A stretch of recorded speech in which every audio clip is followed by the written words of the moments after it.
রাজ্যে বলুন কিংবা দেশে বিভিন্ন সমাজসেবী সংগঠন রয়েছে, বিভিন্ন ধরনের কাজকর্ম করে থাকেন, কিন্তু আপনাদের এই শ্রেষ্ঠভবন সামাজিক সংস্থা আমরা যতদূর জানতে পারলাম বা শুনতে পারলাম, রাষ্ট্রহিতে, দেশহিতে, জনহিতের কথা বিচার বিশ্লেষণ করে বর্তমান দেশের প্রধানমন্ত্রীর উদ্দেশ্যে শুভেচ্ছা বার্তা পাঠিয়েছেন। তার নেপথ্যে কারণটা কি এবং কি পাঠিয়েছেন শুভেচ্ছা বার্তায়?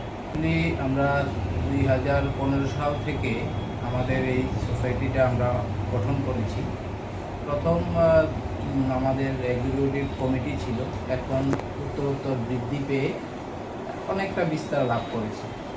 আমরা সবসময় আমাদের বর্তমান যে প্রধানমন্ত্রী আছেন, মাননীয় আমাদের ভারতবর্ষের নয়নের মণি তাকে আমরা বলি, প্রধানমন্ত্রী নরেন্দ্র মোদীজির ওনার যে আদর্শ, এই আদর্শকে আমরা পাথেয় করে আমাদের এই সামাজিক সংগঠনের কাজ চালিয়ে যাচ্ছি। তো আমরা সমাজের কাজ করতে গিয়ে মানুষের পাশে যখন আমরা যাই, মানুষের যে এখন মনের অবস্থা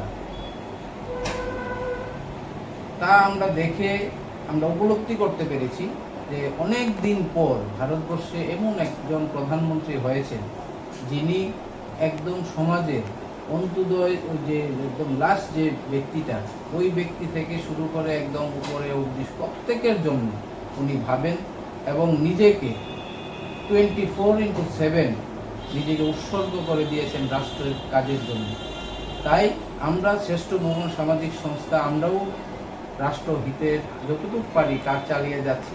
আমরা উপলব্ধি করতে পেরেছি এই প্রধানমন্ত্রী যদি ভারতবর্ষে না থাকেন তাহলে ভারতবর্ষ সুরক্ষিত থাকবে না, এবং আমরা যেভাবে আমাদের রাজ্যের মানুষ বলেন, দেশের মানুষ যেভাবে পৃথিবীর মানচিত্রে মাথা উঁচু করে বাঁচতে পারছি তা সম্ভব হবে না। তাই আমাদের নরেন্দ্র মোদীজি দীর্ঘজীবী হোক, আমরা শ্রেষ্ঠভবন সামাজিক সংস্থার পক্ষ থেকে এটা মাতৃভূষীর কাছে নমস্কার জানিয়ে আবেদন রাখছি। এবং আমরা শ্রেষ্ঠভবন সামাজিক সংস্থা ফিল করেছি যে বর্তমানে যে পরিস্থিতি, এই পরিস্থিতিকে আরও সুন্দর জায়গায় পৌঁছানোর জন্য, ভারতকে বিশ্বগুরু বানানোর জন্য প্রধানমন্ত্রী নরেন্দ্র মোদীজির অবশ্যই প্রয়োজন, এবং ওনাকে আমরা শুভেচ্ছা বার্তা জানিয়েছি যে উনি আগামী দিন প্রভু রামের আশীর্বাদ নিয়ে আবার মসনদে বসবেন। শুভেচ্ছা বার্তায় কি কি পাঠিয়েছেন, যেগুলি যদি জনসম্মুখে একবার আপনি প্রকাশ করেন তাহলে মানুষও দেখতে পারল?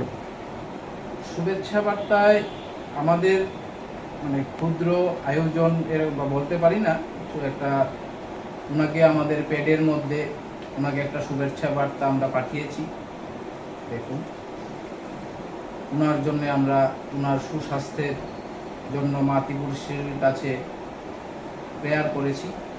পাশাপাশি আমাদের যে মানুষের কাছে সমাজে যখন আমরা যাই, বিভিন্ন স্টুডেন্ট থেকে শুরু করে বিকলাঙ্গ বাচ্চাদের থেকে আমরা যতটুকু পেরেছি প্রত্যেকটা জিনিসই ওনাকে অনুসরণ করেই আমরা করেছি। তাই ওনাকে এইগুলি পাঠিয়েছি। আরেকটা জিনিস, ওনার মার প্রতিকৃতি ওনার হাতে পাঠিয়েছি।